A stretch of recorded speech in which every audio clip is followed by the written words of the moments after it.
अपने मुंह से आप किसी कंटेस्टेंट को बुला रहे हो और आप वहाँ पर जज बन के बैठे हो और वहाँ पर आप इतने भद्दे शब्द बोल रहे हो कि आप 2 करोड़ रुपए ले लीजिए एंड जस्ट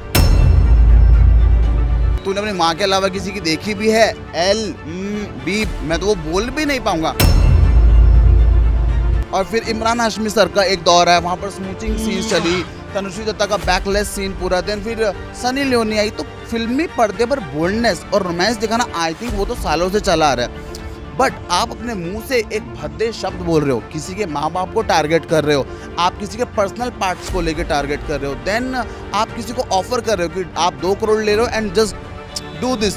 उनके अलावा भी हमारी इंडिया में बहुत कुछ होता है। परसों ये खबर सुनी कि 5 लड़कियों ने मिलकर एक लड़के का रेप कर दिया। तो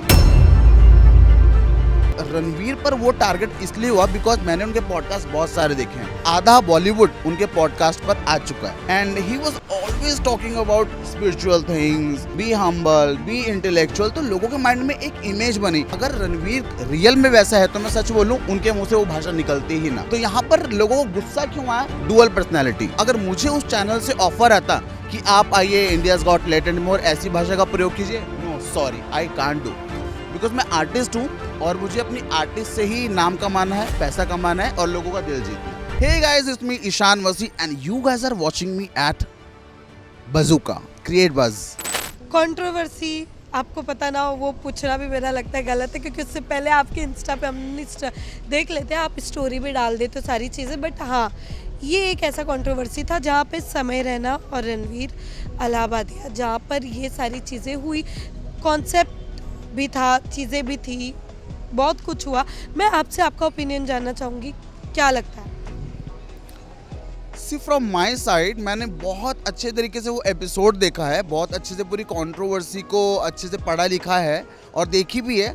मैं किसी भी टॉपिक पे बिना वजह नहीं बोलता हूँ और मैंने वो चीज़ नोटिस की कि देखिए, फिल्मी पर्दे पर कुछ उतारना, अभी आप राजकुमार जी की मूवीज़ देख लीजिए, राज कपूर जी की, उन्होंने राम तेरी गंगा मैली की थी, मूवी की थी, उसमें कितना बोल्ड था। देन और भी कई मूवीज़ जो पहले भी बोल्ड थी राज कपूर सर के टाइम से।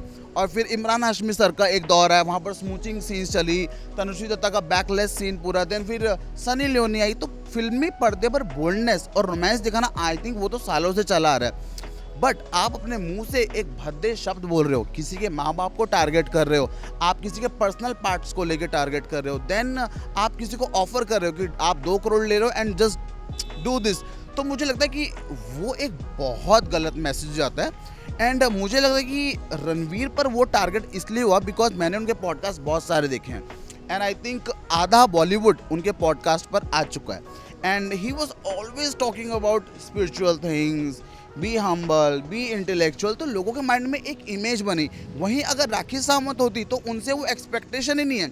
Everyone knows Rakhi Sawant is bold, Ishaan Wasi is bold, Sherlyn Chopra is bold. अगर हम कुछ चीज़ बोल्ड करते हैं तो लोगों को उतना ऑड नहीं लगेगा because they know they are bold personalities. वहीं on the other hand Ranveer एक बहुत ही इंटेलेक्चुअल इंसान दिखाया उसने खुद को। अब मैं ये नहीं बोलूँगा कि वो है। अब बोल्ड सीन्स का बोल्ड और अभद्र भाषा से कोई तालमेल नहीं है। हम मूवीज़ में बहुत कुछ देखने आए हैं और देख भी रहे हैं और देखते भी रहेंगे, लेकिन अपने मुंह से आप किसी कंटेस्टेंट को बुला रहे हो और आप वहाँ पर जज बन के बैठे हो और वहाँ पर आप इतने भद्दे शब्द बोल रहे हो कि आप 2 करोड़ रुपए ले लीजिए and just do the thing and तूने अपनी माँ के अलावा किसी की देखी भी है एल बी, मैं तो वो बोल भी नहीं पाऊँगा। आपने मेरी वीडियोस देखे होंगे, बोल्ड डांस देखा होगा, कभी सुना किसी भी इंटरव्यू में कि ईशान ने एक अभद्र भाषा का प्रयोग किया? ना एल, ना सी, ना बी, आपने मेरे मुंह से कुछ नहीं सुना होगा। तो yes, I have lots of respect of our India, of our Indian culture and मैं सबके मम्मी डैडी को बहुत सारा रिस्पेक्ट देता हूँ। इनफैक्ट मेरे फैंस भी मुझसे मिलने आते हैं तो मैं दिल से उनको गले मिलता हूँ, आई ऑलवेज हग देम। तो उसे बोलते हैं दिल से रिस्पेक्ट करना। अगर रणवीर रियल में वैसा है तो मैं सच बोलूं उनके मुंह से वो भाषा निकलती ही ना। तो यहाँ पर लोगों को गुस्सा क्यों आया? Dual personality.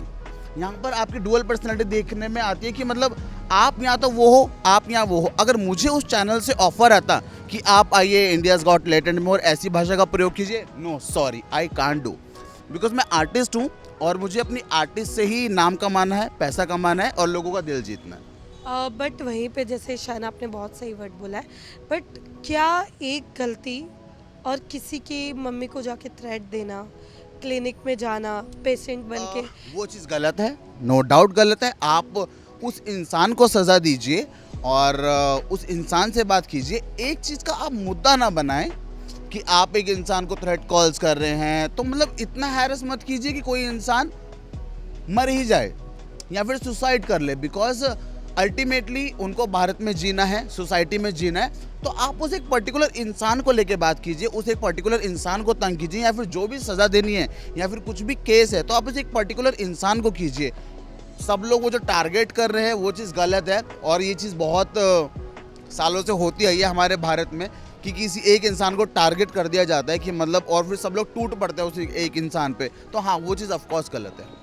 बट ईशान जैसे आपने कहा रणवीर ने माफ़ी भी मांगी है, बट मेरा एक सवाल है जैसे कि इस बार कानून बहुत स्ट्रिक्ट हो रहा है उनके तरफ, बट कहीं ना कहीं आपको ऐसा नहीं लग रहा है कि उनके अलावा भी हमारे इंडिया में बहुत कुछ होता है, गर्ल्स सेफ नहीं है, Exactly, सारे yes. आज तक जो लॉट्स ऑफ मोर थिंग्स। अभी तो मैंने परसों ये खबर सुनी कि 5 लड़कियों ने मिलकर एक लड़के का रेप कर दिया। तो अब बोलिए आप। उसी पे केस पे कुछ मतलब जो हो रहे हैं चीज़ें, जैसे अभी आपने एक एग्जांपल बताया सुशांत सिंह के जो पापा है वो काफ़ी टाइम के लिए वो एक जस्टिस के लिए वो आज तक वेट कर रहे हैं। उस पर कोई कार्रवाई नहीं हुई, यही बिकॉज लोगों को पता है कि they are youtubers and they earn a lot of money, और क्यों ना इसी बात के ज़रिए उनसे कुछ ले लिया जाए या फिर उनसे कुछ, बिकॉज ऑफकोर्स अगर कोई इतना ज़्यादा तंग होगा तो वो या तो पैसे का यूज़ करेगा या पावर का यूज़ करेगा। तो अपने आप को बचाने के लिए ऑफकोर्स समय राणा या फिर रणवीर हो कुछ ना कुछ तो करेंगे। सो मतलब to target youtubers and social media, it's not the right thing यार। इतना टारगेट मत करो कि कोई सुसाइड कर ले। अगर किसी इंसान ने सुसाइड ही कर ली तो आप क्या कर लोगे?